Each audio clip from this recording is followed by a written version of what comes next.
ये कहानी है एक छोटे से गांव शांतिपुर की, जहां पर शिवा अपनी दादी के साथ रहा करता था। शिवा अपनी दादी का बहुत लाडला था। उसकी दादी शिवा से बहुत ही ज्यादा प्यार करती थी। एक दिन शिवा अपनी दादी से कहता है, दादी मैं जरा बाहर अपने दोस्तों के साथ जा रहा हूँ। ठीक है शिवा बेटा, मगर तुम अपना ध्यान रखना।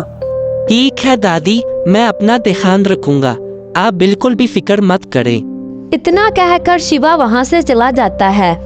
शिवा गांव की एक लड़की नेहा से बहुत ज्यादा प्यार करता था, मगर नेहा शिवा से बिल्कुल भी प्यार नहीं करती थी।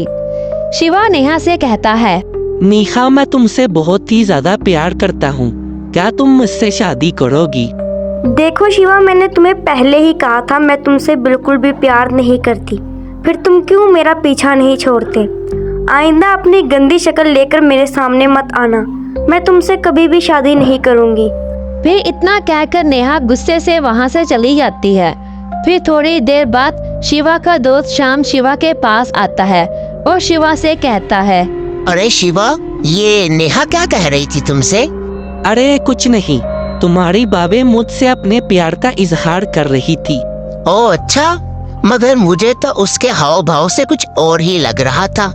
शिवा देखो, मैंने तुम्हें कितनी दफा मना किया है कि नेहा से दूर रहो। सब गांव वाले कहते हैं कि नेहा एक लड़की नहीं बल्कि नेहा एक चुड़ैल है, उसमें चुड़ैल का साया है। और तो और गांव वालों ने नेहा के उल्टे पैर तक देखे हैं। तो मैं तुम्हें यही कहना चाहूंगा कि नेहा की मोहब्बत भूल जाओ और उसको छोड़ दो। अरे तुम भी ना पागल हो, और ये सारे गांव वाले भी पागल हैं। इतनी खूबसूरत लड़की को तुम लोग चुड़ैल बोलते हो। अरे तुम लोग क्या जानो कि सुंदर लड़की क्या होती है। मुझे नेहा बहुत ही ज्यादा पसंद है, और अगर मैं शादी करूंगा तो सिर्फ नेहा से ही करूंगा, वरना मैं शादी ही नहीं करूंगा।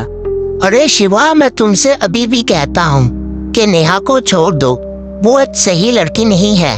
तुम उसका पीछा छोड़ दो, उससे शादी बिल्कुल भी मत करना, तुम्हारे लिए ये चीज अच्छी नहीं होगी। फिर इतना कहकर श्याम वहां से चला जाता है।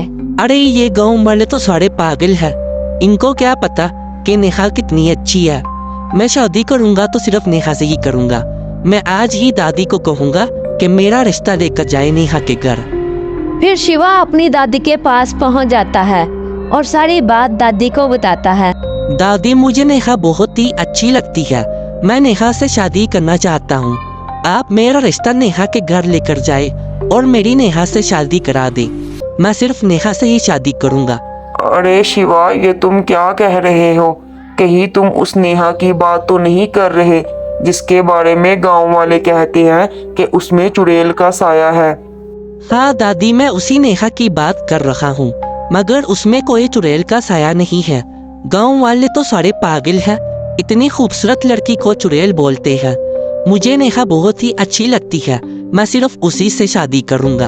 अरे शिवा, ऐसा मत कहो, वो नेहा एक अच्छी लड़की नहीं है। सारे गांव वाले कहते हैं कि उसमें चुड़ैल का साया है। मैं तुम्हारी शादी उससे हरगिज नहीं होने दूंगी। नहीं दादी, मैं शादी करूंगा तो सिर्फ नेहा से ही करूंगा। अगर आपने मेरी शादी नेहा से नहीं करवाई तो मैं ये घर छोड़कर हमेशा के लिए चला जाऊंगा। शिवा की जिद के आगे दादी को हार माननी पड़ती है। शिवा की दादी शिवा से बहुत ही ज्यादा प्यार करती है और उसकी शादी नेहा से करने के लिए तैयार हो जाती है। ठीक है शिवा बेटा, मैं तेरी शादी नेहा से करने के लिए तैयार हूँ, मगर तुम ये घर छोड़ के मत जाना, मैं तुमसे बहुत ही ज्यादा प्यार करती हूँ। फिर शिवा की दादी शिवा की बात करने नेहा के घर उसकी माँ के पास चली जाती है। शिवा की दादी नेहा की माँ से नेहा का हाथ मांगती है अपने शिवा के लिए। शिवा एक अच्छे और अमीर घर का लड़का था, इसलिए नेहा की माँ नेहा की शादी शिवा के साथ करने के लिए तैयार हो जाती है। फिर ऐसे ही कुछ दिन गुजर जाते हैं। नेहा और शिवा की शादी हो जाती है। शिवा नेहा के साथ शादी करके बहुत ही ज्यादा खुश था। एक दिन की बात है, शिवा अपने कमरे में जा रहा होता है, तभी वो बाहर से देखता है कि उसकी बीवी नेहा एकदम से एक चुड़ैल में बदल जाती है। शिवा ये सब देखकर बहुत ही ज्यादा डर जाता है। अरे ये क्या, बाप रे, ये तो चुड़ैल है नेहा। इसका मतलब गांव वाले सही कहते थे कि नेहा एक लड़की नहीं बल्कि एक चुड़ैल है। नेहा में चुड़ैल का साया है। अरे बाप रे, मैंने इसके साथ शादी क्यों की? अब क्या होगा?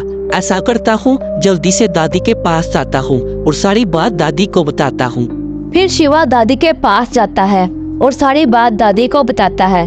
फिर दादी शिवा से कहती है, हे भगवान, ये क्या हो गया? अरे शिवा, मैंने तो तुम्हें पहले ही मना किया था कि नेहा के साथ शादी मत करो। गांव वाले कहते थे कि नेहा में चुड़ैल का साया है, मगर तुमने मेरी एक भी बात नहीं सुनी। हाँ दादी, आप बिल्कुल ठीक कहती थी।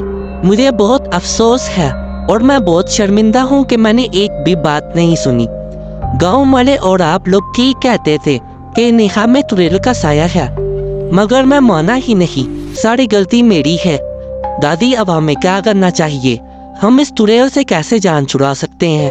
हाँ शिवा, तुमने बहुत ही गलत फैसला लिया था, मगर चलो, जो होना था हो गया।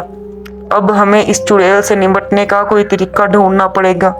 मैं एक तांत्रिक बाबा को जानती हूँ जो कि बहुत ही पहुँचे हुए बाबा हैं। हमें उनके पास जाना चाहिए, वो ज़रूर हमारी परेशानी को हल कर देंगे। हाँ दादी, आप बिल्कुल ठीक कहती हैं। हमें तांत्रिक बाबा के पास जाना चाहिए। अब वही हमारी आखिरी उम्मीद है। अब वही इस चुड़ैल का कुछ न कुछ कर सकते हैं। फिर शिवा और उसकी दादी तांत्रिक बाबा के पास पहुंच जाते हैं और सारी बात तांत्रिक बाबा को बता देते हैं। बाबा, हमारे साथ बहुत ही धोखा हो चुका है। मेरी जो पत्नी है वो तो एक चुड़ैल निकली है। अब हमें उनसे बचने का कोई तरीका बताएं, वरना वो चुड़ैल हम सबको मार देगी। आप ही हमारी आखिरी उम्मीद है। हाँ बाबा, हम बड़ी उम्मीद लेकर आपके पास आए हैं। हमने आपका बहुत ही नाम सुना है। कृपया आप हमारी मदद करें और उस चुड़ैल को मार दें, वरना वो हम सब गांव वालों को मार देगी। बच्चा, तुम बिल्कुल भी फिक्र मत करो। वो चुड़ैल भले ही बहुत ही शक्तिशाली है, मगर मुझ में भी बहुत सारी शक्तियां हैं। मैं उस चुड़ैल को मार दूंगा। तुम लोग बिल्कुल भी फिक्र मत करो, मुझे बस उस चुड़ैल के पास ले जाओ। ठीक है बाबा, आपका बहुत बहुत शुक्रिया। हम आपको उस चुड़ैल के पास ले जाते हैं। फिर वो दोनों तांत्रिक बाबा को चुड़ैल के पास ले जाते हैं। चुड़ैल इन तीनों को देखकर बोलती है, मैं तुम सबको नहीं छोड़ूंगी। मैं तुम सबको मार डालूंगी। तुम सब मेरे पास आए हो, अब मैं सब तुमको खा जाऊंगी। मैं किसी को भी नहीं छोड़ूंगी। अरे ओ नासमती चुड़ैल, यहाँ से चली जाओ, वरना मैं तुमको आग लगाकर भस्म कर दूंगा। तुम्हारी भलाई इसी में है कि तुम यहाँ से चली जाओ और इन गाँव वालों को परेशान न करो। नहीं, मैं यहाँ से नहीं जाऊंगी। मैं तुम सबको मार डालूंगी। ठीक है चुड़ैल, फिर तुम ऐसे नहीं मानोगी। तुम पे कुछ करना ही पड़ेगा, तुम्हारी खैर नहीं। फिर तांत्रिक बाबा चुड़ैल पर कुछ मंत्र पढ़ना शुरू कर देता है। मंत्र सुनकर चुड़ैल को आग लग जाती है और चुड़ैल जलकर भस्म हो जाती है। फिर सारा गांव खुशहाल हो जाता है। फिर शिवा और उसकी दादी खुशी खुशी रहने लग जाते हैं।